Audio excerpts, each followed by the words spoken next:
HSC को बचाने को लेकर आज दिल्ली के जंतर मंतर और राजधानी रांची के एचएससी मुख्यालय के सामने धरना प्रदर्शन किया जा रहा है। आज इस आंदोलन को इंडिया गठबंधन का भी समर्थन मिला है। आंदोलन के जरिए केंद्र सरकार को आगाह कराने का प्रयास किया जा रहा है ताकि एचएससी की जो स्थितियां हैं उसमें कुछ सुधार हो सके। तो वहीं एक तरफ एचएससी के कर्मचारी अपनी कई उपलब्धियों को गिना रहे हैं। इसरो के लिए कई महत्वपूर्ण पार्ट्स जो तैयार किए हैं उसे बताने का वो काम कर रहे हैं, तो वहीं अपनी स्थिति पर वो रोना भी रो रहे हैं। हालांकि झारखंड बीजेपी का कहना है जो आंदोलन का समर्थन कर रहे हैं उनकी मंशा कभी एचएससी के प्रति स्पष्ट नहीं रही है। आज उनकी वजह से स्थितियां ऐसी हुई है। वहीं कांग्रेस का कहना है कि केंद्र सरकार एचएससी की अनदेखी कर रही है। झारखंड से 12 लोकसभा सांसद चुनकर गए हैं। अगर संसद में बातों को रखते तो आज स्थितियां सुधर गई होती। बिल्कुल भूमिका रही है मैडम, क्योंकि लॉन्च पैड ही नहीं, वहाँ पर जो है रॉकेट का फ्यूल टैंक के लिए एक CNC 5 एक्सिस CNC मशीन जो है जो उसके इंटरनल जो है वो रबर को जो 3000 डिग्री सेंटीग्रेड में भी नहीं जलता है, यूरोप से मांगे, उसका ट्रिमिंग के लिए हम लोगों ने CNC मशीन दिया। और उसके जो भी पार्ट्स 3-3 मीटर और 5-5 मीटर के बनते जो यूरोप से मंगा कर यहाँ मशीनिंग की जाती थी, HL बेंगलोर में 2 मशीन दिए हैं जो 4.5 मीटर और एक का टेबल डाया 5.5 मीटर है। जो लोग आंदोलन करके और एचईसी के प्रति जो चिंता व्यक्त कर रहे हैं, इनकी मंशा कहीं से भी एचईसी को विकसित करने की नहीं है और न कभी रही। ये ऐसे ही आंदोलन करके और एचईसी को घाटे में ले जाते और आज इस स्थिति में पहुंचा दिया। ये इन्हीं के बलबूते चलने वाली सरकारों के कारण ये स्थिति हुई है। समय रहते अगर एचईसी के विकास की बात किए रहते, एचईसी पर पहल किए होते तो आज एचईसी का स्वरूप दूसरा होता। देखिए, एचईसी पूरे देश के लिए, ना केवल झारखंड के लिए, पूरे देश के लिए एक बहुत अहम चीज़ है। आज इस बार आपने देखा जो चंद्रयान 3 जो सक्सेसफुल रहा, उसका लॉन्च पैड भी इसी एचईसी में बनाया गया है।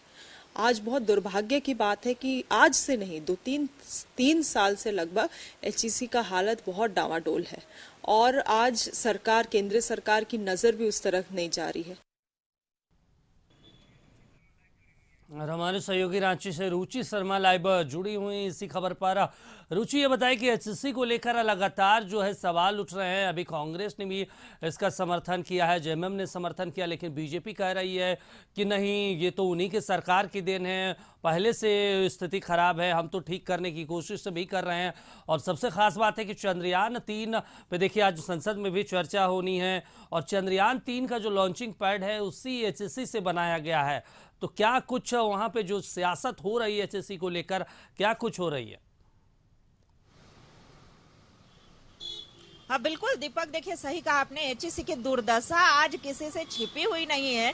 एचईसी को की जो नींव है वो पंडित जवाहरलाल नेहरू के द्वारा रखी गई थी और एचईसी के ने कई कीर्तिमान भी हासिल किए हैं। देखिए, कभी एचईसी में APJ अब्दुल कलाम भी आए थे और उन्होंने भ्रमण किया था। देखिए, लेकिन आज जो स्थितियां हैं वो काफी बद से बदतर हो गई हैं। यहाँ के कर्मचारियों की बात करें, मजदूरों की बात करें, पिछले 18 महीनों के वेतन जो है वो बकाए हैं। देखिए, आर्थिक तंगी से जूझ रहे हैं और ऐसे में देखिए चाय, समोसे और इडली की दुकान लगाने पर मजबूर हैं। कुछ जो है वो सब्जी बेच रहे हैं। तो ऐसे में देखिए आर्थिक तंगी का जो सामना है वो कर रहे हैं। देखिए, INDIA का अब समर्थन जो है इन्हें मिला है और एचईसी के कर्मी लगातार आंदोलनरत दिख रहे हैं। इससे पहले बता दें कि राजधानी रांची के राजभवन के समक्ष INDIA गठबंधन के समर्थन से कर्मियों का बड़ा आंदोलन हुआ था और उसी समय तय किया गया था कि आने वाले दिनों में अगर केंद्र सरकार या भारी उद्योग मंत्रालय इस पर कुछ निर्णय नहीं लेती है तो हम दिल्ली के जंतर मंतर और साथ ही राजधानी रांची का जो एचईसी मुख्यालय है वहां पर धरना देंगे। और देखिए आज वही दिन है जब दिल्ली के जंतर मंतर पर भी धरना दिया जाएगा। उसमें INDIA गठबंधन के नेता रहेंगे। बात करें पूर्व केंद्रीय मंत्री सुबोध कांत सहाय की, तो वो भी रहेंगे और INDIA में जो शामिल दल है वो इसका समर्थन करेंगे। देखिए, राहुल गांधी ने भी 1-2 दिन पहले ट्वीट किया था। ट्वीट के माध्यम से प्रधानमंत्री नरेंद्र मोदी को आगाह किया था कि लॉन्चिंग पैड के निर्माण में एचईसी कर्मियों की अहम भूमिका रही है और ऐसे में इन पर ध्यान दिया जाए, एचईसी को पुनर्जीवित किया जाए, पुनरुद्धार किया जाए, ताकि जो कर्मी है या फिर मजदूर हैं उनके जो स्थितियां हैं वो रुचि, एक और यहाँ पे बड़ा सवाल है कि देखिए आज रांची में एचईसी मुख्यालय के सामने तो प्रदर्शन किया जाएगा, दिल्ली के जंतर मंतर में भी विरोध प्रदर्शन किया जाएगा। कौन कौन से बड़े नेता हैं जो इस प्रदर्शन में दिल्ली में शामिल होने जा रहे हैं? बिल्कुल, देखिए अभी तक जानकारी जो मिल रही है वो पूर्व केंद्रीय मंत्री जो झारखंड से होंगे वो सुबोध कांत सहाय होंगे, और दिल्ली से भी कई आला नेता जो हैं वो इस आंदोलन में शामिल रहेंगे। वहीं अगर रांची मुख्यालय की बात करें, एचईसी मुख्यालय की बात करें, तो यहाँ पर भी जो एचईसी मजदूर संघ के नेता हैं, साथ ही एचईसी के जो कर्मचारी हैं या मजदूर हैं वो धरने पर रहेंगे। हालांकि देखिए दीपक, आरोप प्रत्यारोप जो है वो चल रहे हैं। अगर राजनीतिक आरोप की बात करें तो वर्तमान में झारखंड में देखिए कुल 14 लोकसभा सीट है, जिसमें 12 लोकसभा सीटों पर भाजपा के सांसद है, मेजोरिटी अधिक है।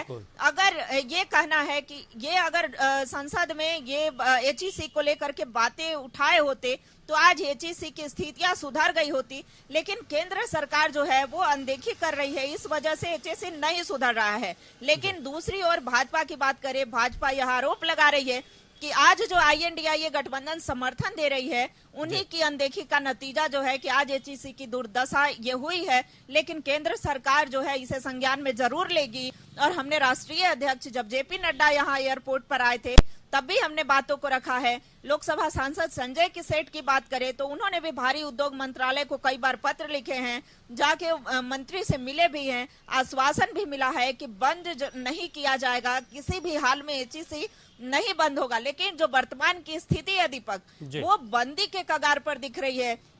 क्योंकि पिछले 18 महीनों से वेतन नहीं मिलना, आप समझ सकते हैं कि क्या स्थितियां हो रही हैं। अब कभी 18,000 से 20,000 कर्मी हुआ करते थे, अब मात्र 3,000 हैं। उसी में अगर बात करें तो अस्थायी जो कर्मी हैं वो उनकी संख्या 1,300 के लगभग है, और बाकी जो कॉन्ट्रैक्ट पर हैं उनकी संख्या 1,700 है। तो ऐसे में देखिए उनकी स्थितियां दिनों दिन खराब हो रही है, और ऐसे में इन्होंने फैसला लिया है कि या तो देखिए ये थक गए हैं कि ठेले खोमचे लगाने पर मजबूर हैं। आज अगर ऐसे भी केंद्र सरकार इनकी बातों को अनदेखी करती है, बिल्कुल जाहिर सी बात है रुचि की इनकी स्थिति तो खराब है। वाकई में 18 महीनों से इनका वेतन नहीं मिला है। आप पूरे मामले पर नजर बनाए रखिए, आपसे आगे भी अपडेट लेते रहेंगे। तमाम जानकारी के लिए फिलहाल आपका शुक्रिया रुचि।